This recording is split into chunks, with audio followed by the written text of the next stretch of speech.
राष्ट्रगाथा channel पर आने वाले सभी दर्शकों को, श्रोताओं को मेरा सादर सप्रेम नमस्कार। हाँ, श्री राम प्रसाद बिस्मिल 7 एपिसोड हो गए, ये आज 8वां दे रहा हूँ। कल ही 9वां देने के बाद ही श्री राम प्रसाद बिस्मिल जी को हम पूरी तरह से जान सकेंगे। और कल वाला तो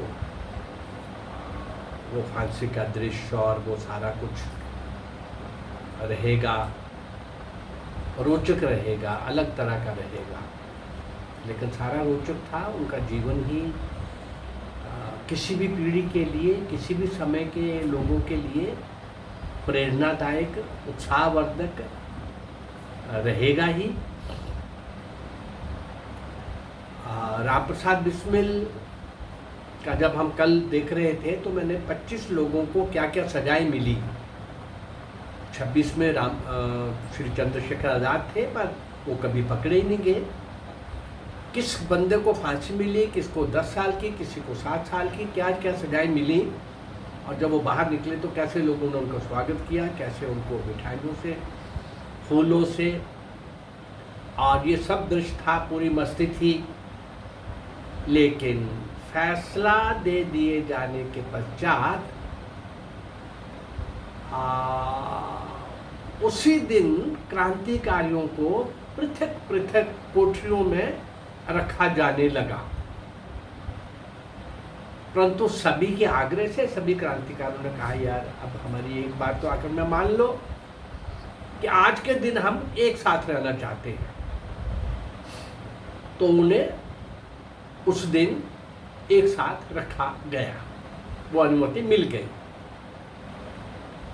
उस रात उन्होंने खूब जश्न मनाया, मस्ती से गीत और भजन गाते रहे। अगले दिन अलग अलग कोठरियों में भेज दिया गया। फांसी की सजा पाए हुए क्रांतिकारियों में से राम प्रसाद बिस्मिल को गोरखपुर जेल में रखा गया। श्री रोशन सिंह को, जो इस कांड में थे भी नहीं, कल मैंने बताया था कि सबको आश्चर्य हुआ था, लेकिन वो प्रसन्न था कि सबके साथ मेरा भी फांसी का नंबर आ गया। देखिए जरा कमाल, फांसी मिल गई तो प्रसन्न है, ना मिलती तो बड़ा कष्ट होता, लेकिन इस कांड में वो नहीं था। अब ये सब रोशन सिंह को इलाहाबाद, आज का जो प्रयागराज है, उस जेल में रखा गया। राजेंद्र नाथ लाहिड़ी को गोंडा जेल में भेज दिया गया। और पूरक मुकदमे में बाद में फांसी की सजा जिनको दी गई थी, वो अशफाक उल्लाह खां को फैजाबाद जेल में भेज दिया गया। जनता की ओर से फांसी की सजाएं कम करने के लिए जोरदार आंदोलन प्रारंभ किया गया। केंद्रीय असेंबली के सैकड़ों सदस्यों के हस्ताक्षरों से युक्त आवेदन पत्र सरकार को दिए गए, और वो सारे के सारे प्रिवी काउंसिल में भी गए, लेकिन कोई परिणाम नहीं निकला। सरकार को इस बड़े आंदोलन के कारण 2 बार फांसी की सजाएं, तरीके आगे बढ़ानी पड़ी। आंदोलन इतना जबरदस्त था और जो तिथियां थी वो आगे बढ़ानी पड़ी, पर सजाएं कम नहीं हुई। उल्टा क्या हुआ, सरकार की ओर से सजाएं बढ़ाने के लिए कोर्ट को आवेदन किया गया और कुछ लोगों की सजाएं बढ़ा दी गई। जिनकी 10 वर्ष की सजा थी, उनको आजन्म काला पानी की सजा में परिवर्तित कर दिया गया। जिनकी 7 वर्ष की थी, उनको उनकी सजा 10 वर्ष कर दी गई।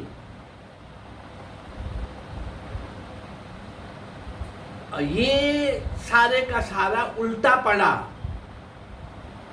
सरकार ने तो जो करना था वो कर लिया। राम प्रसाद बिस्मिल ने गोरखपुर जेल में एक बड़ा महत्वपूर्ण काम किया। वो क्या था? कुछ मिली भगत से और कुछ चोरी छिपे कोठरी के अंदर आत्मकथा लिखने में वो सफल हो गए और वो किसी प्रकार कानपुर में गणेश शंकर विद्यार्थी के पास भेज दिया गया। सरकार को पता चलता फिर तो पॉसिबल ही नहीं था, लिखना भी पॉसिबल ही नहीं था, भेजना भी पॉसिबल नहीं था। मैंने कहा कुछ मिली भगत से कुछ पेज किसी तरीके से पहुंच जाते थे। लेकिन सरकार ने शीघ्र ही जब वो प्रतियां छप गई, वो प्रताप प्रेस में वो छप भी गई कानपुर के अंदर, पर सरकार ने शीघ्र ही वो प्रतियां जब्त कर ली। अब सारी की सारी तो नहीं मिल पाई होंगी, लेकिन अधिकांश कर ली। नौजवानों के लिए एक अच्छी मार्गदर्शिका के रूप में ये आत्मकथा प्रसिद्ध होने लगी, चर्चा होने लगी। युवकों की दिनचर्या कैसी होनी चाहिए, ब्रह्मचर्य जीवन कैसा होना चाहिए, माँ बाप के साथ रिश्ते क्या चाहिए, नैतिकता क्या है, राष्ट्र धर्म क्या है, धर्म क्या है, भारत माँ की गुलामी की जंजीरें काटने के लिए नौजवानों को क्या करना चाहिए, इन्हीं बातों से मिला जुला ही उनका आत्मकथा के अंदर वर्णन था। हाँ, लेखन यद्यपि बहुत साहित्यिक नहीं था, परंतु प्रभावशाली था। एक अंश उस आत्मकथा में से मैं आपको पढ़ के सुना रहा हूं। उसी प्रकार एज इट इज जो उन्होंने एक अंश आत्मकथा का। सरकार की इच्छा है कि मुझे घोंट घोंट कर मारे और मैं घुट घुट के मर जाऊं। इसी कारण से इस गर्मी की ऋतु में, सुनिए जरा, इस गर्मी की ऋतु में यदि 3.5 महीने बाद अपील की तारीख नियुक्त की गई है, फांसी की सजा सुना दी गई, अपील आप 3 महीने के बाद करोगे, 3.5 महीने तक फांसी की कोठरी में भूना गया। ये कोठरी पक्षी के पिंजरे से भी खराब है। गोरखपुर जेल की फांसी की कोठरी मैदान में बनी हुई है, किसी प्रकार की छाया निकट नहीं है। प्रातःकाल 8 बजे से रात्रि के 8 बजे तक सूर्य देवता की कृपा से और चारों ओर रेतीली जमीन होने के कारण अग्नि वर्षण होता रहता है। 9 फीट लंबी तथा 9 फीट चौड़ी कोठरी में केवल एक 6 फुट लंबा और 2 फीट चौड़ा द्वार है। पीछे की ओर जमीन से 8 या 9 फीट की ऊंचाई पर 1-2 फीट लंबी और 1 फीट चौड़ी खिड़की है। खिड़की इनकी हवा के लिए नहीं भाई। इसी कोठरी में भोजन, स्नान, मल मूत्र त्याग तथा शयन आदि होता है। मच्छर अपनी मधुर ध्वनि रात भर सुनाया करते हैं। बड़े प्रयत्न से रात में 3 या 4 घंटे निद्रा आती है। किसी दिन तो 1-2 घंटे ही सो पाता हूँ। मिट्टी के पात्रों में भोजन दिया जाता है। ओढ़ने बिछाने को 2 कंबल मिले हैं। बड़े त्याग का जीवन है, कष्ट का जीवन है, भयंकर भयंकर कष्ट का जीवन है। साधना के सब साधन एकत्रित हैं।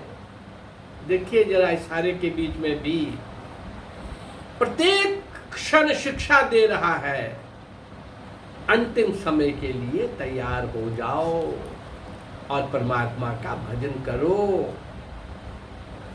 और परमात्मा का भजन करो। हाँ, ये उनकी लिखी हुई जो आत्मकथा थी उसका एक अंश मैंने आपके सामने रखा है। 19 अगस्त 1927 को राम प्रसाद बिस्मिल को फांसी के फंदे पर झुलाया जाना था। हाँ, चलिए वो भी दिन आ गया। बेटे से मिलन के लिए माता पिता गोरखपुर जेल जा पहुंचे। पिता साथ नहीं अंदर गए। चलिए आगे बढ़ते हैं और पिता और माता का भी क्या हो रहा है सुनिए जरा। ये जेल में पहुंचे और उसी दिन हिंदुस्तान रिपब्लिकन एसोसिएशन का एक नौजवान सदस्य शिव वर्मा भी राम प्रसाद बिस्मिल से भेंट करने के लिए वहां पहुंचा, पर उसके विरुद्ध तो गिरफ्तारी के वारंट थे। वेश बदलकर बिस्मिल की मां के साथ पहुंचा और प्रार्थना की कि आप मुझे भी अगर मिला दो। मां बहुत स्ट्रांग थी भाई। मां का राम प्रसाद बिस्मिल के ऊपर बहुत बड़ा प्रभाव था। जब उसने बताया कि मैं भी इन्हीं का साथी हूं, पर मैं भी अंतिम दर्शन करना चाहूंगा, मां ने कहा चलो बेटे, कोई बात नहीं, को पूछेगा तो मैं कह दूंगी मेरी बहन का बेटा है। ऐसा सोचकर और इतना बड़ा रिस्क लेकर और ये वेश बदलकर श्रीमान शिव वर्मा भी मां के साथ चल पड़े। बेटे का मिलन भी ये एक ऐतिहासिक मिलन था। मां को मालूम था कि कुछ घंटों के बाद उसकी गोद उजड़ जाएगी, पर कमाल का धैर्य और संयम के साथ वह पुत्र से मिली। ऐसे मिली जिस प्रकार कोई वीर माता अपने पुत्र को देश के शत्रुओं के साथ युद्ध लड़ने के लिए भेज रही हो। अपनी मां का धैर्य देखकर राम प्रसाद बिस्मिल की आंखें सजल हो गई। मां ने जब ये देखा और बहुत कठोर होकर के बोली, मैं तो समझती थी तुमने अपने ऊपर विजय पा ली है, परंतु यहां तो कुछ और ही देख रही हूं।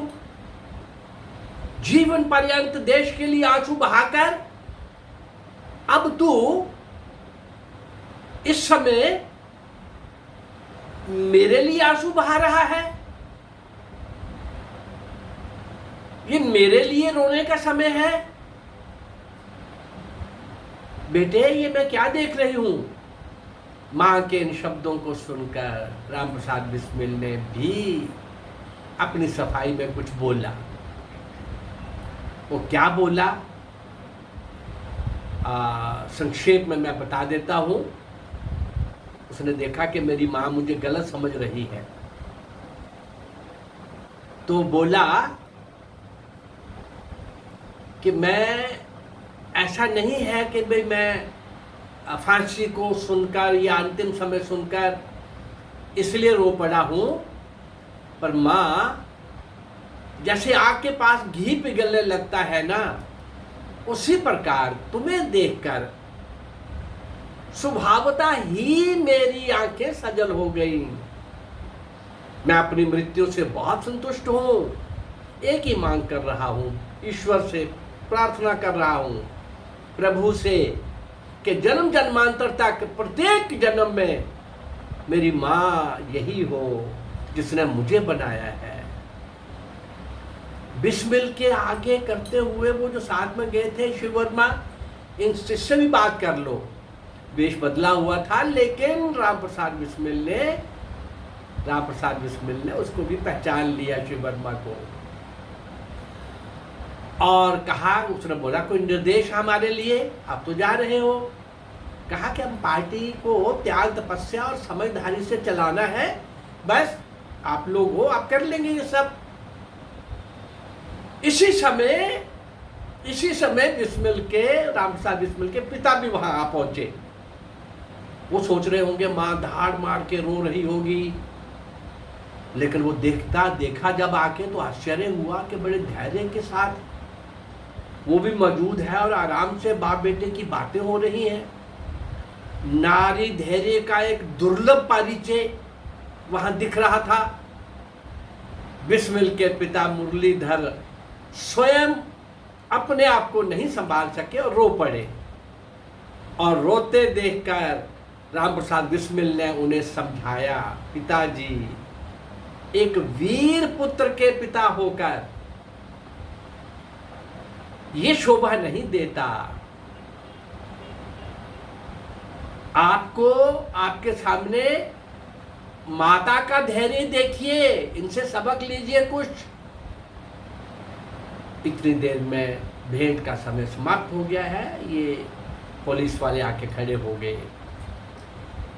इस आखिरी भेंट के अंदर अभी तक का मैंने सफ़र आपके सामने रखा, और बाकी हम शेष कल फांसी के उस दृश्य को और भी कुछ बातों को, और उनका जो राम प्रसाद बिस्मिल का जो सरफरोशी की तमन्ना था, वो भी कुछ अलग अलग तरीके से आपको सुनने को मिलेगा। चलिए कल फिर मिलते हैं इसके राम प्रसाद बिस्मिल के आखिरी एपिसोड के साथ। मेरा ये प्रयास अगर आपको अच्छा लग रहा है, ये मैं उन लोगों को दे रहा हूँ जो अज्ञात हैं, जिनको इतिहास में कहीं स्थान नहीं मिला, और इन सब लोगों को देने का ये मेरा प्रयास अगर आपको अच्छा लग रहा है तो इस चैनल को लाइक करिए, सब्सक्राइब करिए और शेयर करिए। नमस्कार, जय भारत, धन्यवाद।